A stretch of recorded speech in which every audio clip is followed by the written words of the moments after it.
Hello friends, welcome back to our channel the neat fleet. আরও একবার সবাইকে স্বাগত। আজকের ভিডিওটা কালকের সুপ্রিম কোর্টের হিয়ারিং নিয়ে হতে চলেছে। ঠিক কী কী কাল ঘটেছে সেটা নিয়েই বিস্তারিত আলোচনা করব এই ভিডিওতে। সো কাল প্রায় 40 জন পিটিশনারের ফাইল করা পিটিশনগুলোর একটা কমন হিয়ারিং হলো।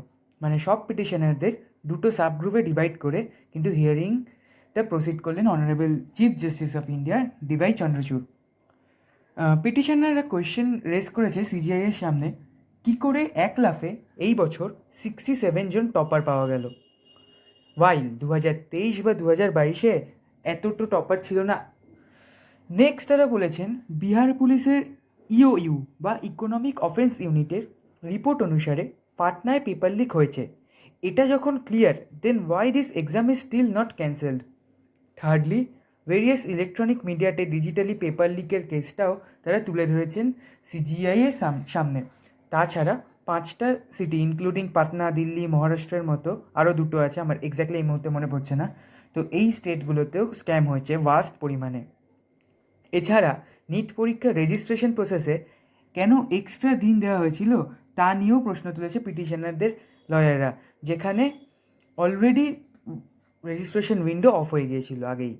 তো সিজিআই কিন্তু খুব সুন্দরভাবে সিচুয়েশনটার ক্ল্যারিটি চাইলেন, অ্যান্ড দেন এনটিএর তরফের লয়ারের থেকে মাইনর ডিটেলস চাইলেন, যেমন পেপার কোন ব্যাংক থেকে কখন এক্সামিনেশন সেন্টারে পৌঁছায়, কখন ওপেন করা হয় সেই পেপারগুলো, কোন কোন সেট থাকে সেই পেপারে, কীভাবেই বা অ্যাব্রডের সেন্টারগুলোয় পেপার পাঠানো হয়, এই বিস্তারিত এই ডিটেলসগুলো কিন্তু জানতে চাইলেন। বাট বিস্ময়করভাবে এনটিএ একটা প্রশ্নের জন্যও কিন্তু প্রিপেয়ার ছিল না, অ্যান্ড ফলত তারা কোর্টকে জানায় খুব শিগগিরই তারা ডেটাগুলো কোর্টকে জানাবে, and so they wanted 2 days time. এই কারণে মেনলি কাল কোনো ভার্ডিক্ট কিন্তু এলো না। নেক্সট হিয়ারিং থার্সডে, সেই দিন আশা করি কোনো রায় দেবে সুপ্রিম কোর্ট। তবে কাল চিফ জাস্টিস অফ ইন্ডিয়া এনটিএর কথা শুনে বললেন যে sanctity of the exam has been compromised, মানে অ্যাট লাস্ট কোর্টের সামনে কিন্তু এই বিষয়টাও কিন্তু স্বীকার হয়ে গেল। বাট তিনি এটাও কিন্তু বললেন যে 24 লাখ অ্যাসপিরেন্টের re NEET is not a matter of joke. এতে অ্যাফেক্টেড হবে লাখ লাখ অনেস্ট স্টুডেন্ট এবং তাদের পেরেন্টরা, স্পেশালি মিডল ক্লাস পেরেন্টস, যারা তাদের বাচ্চাকে ডক্টর বা ইঞ্জিনিয়ার লাইনেই পড়াতে চায়। কারণ এই সব স্টুডেন্টরা কিন্তু অনেস্টির সাথেই এক্সাম দিয়েছিল, এদের কিন্তু কোনো দোষ নেই, বরং পরীক্ষাটি ক্যান্সেল হলে তারা প্রচুর পরিমাণে এফেক্টেড হবে।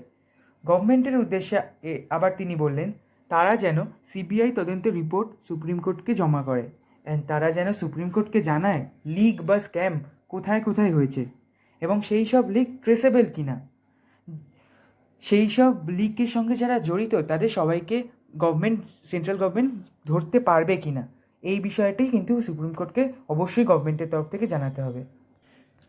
যদি একজনও বাকি থেকে যায় যাকে ট্রেস করা গেল না রিনিট ছাড়া, তখন কিন্তু আর কোনো রাস্তাই বেঁচে থাকবে না। ফলত সেন্ট্রাল গভর্নমেন্টকে নেক্সট দিন কিন্তু প্রুফ করতে হবে যে তারা সমস্ত লিক বা স্ক্যামকে যেগুলো অ্যাক্রস ইন্ডিয়া ঘটে চলেছে সেইগুলো কিন্তু তারা ট্রেস করতে পেরেছে, এরকমই কিন্তু একটা প্রুফ তাদেরকে নেক্সট দিন তুলে ধরতে হবে। এর বাইরে চিফ জাস্টিস অফ ইন্ডিয়া কিন্তু আরও জানালেন এতজন পিটিশনারদের পক্ষের লয়ার একসাথে বসে একজন সিঙ্গেল রিপ্রেজেন্টেটিভ ঠিক করুক, যে নেক্সট দিন কোর্টে গিয়ে হিয়ারিংয়ের সময় থাকবে, and chief justice of India এটাকে কমন কেস হিসাবে যাতে ভার্ডিক্ট দিতে পারে। সো যাই হোক, নেক্সট ডিসিশন কিন্তু 11 জুলাই মানে থার্সডের আগে আসতে পারে না। রিনিট হওয়া যেমন একদিকে ভালো, যাতে সব স্ক্যাম বা পেপার লিক সরিয়ে রেখে ফ্রেশলি এক্সামটাকে রিকন্ডাক্ট করা যাবে, তেমনই রিনিট হলে যারা অনেস্টলি পড়াশোনা করে এক্সামটা দিয়ে ভালো স্কোর করেছে তাদের কিন্তু পরিশ্রমটা পুরো বৃথা হয়ে যাবে, কোনো মানেই থাকবে না। রাদার আবার পরীক্ষার প্রিপারেশান নিতে হবে একটা অস্বাভাবিক মানসিক চাপের মধ্যে দিয়ে, যার থেকে খারাপ কিন্তু আর কিছু হতেই পারে না। যাই হোক, তাদের কাছে কিন্তু এটা একটা চ্যালেঞ্জ হয়ে দাঁড়াবে তাদের এখনকার স্কোরটা আবার রিস্কোর করা। তো এটা কিন্তু তোমাদের ছিল একটা ছোট্ট আপডেট।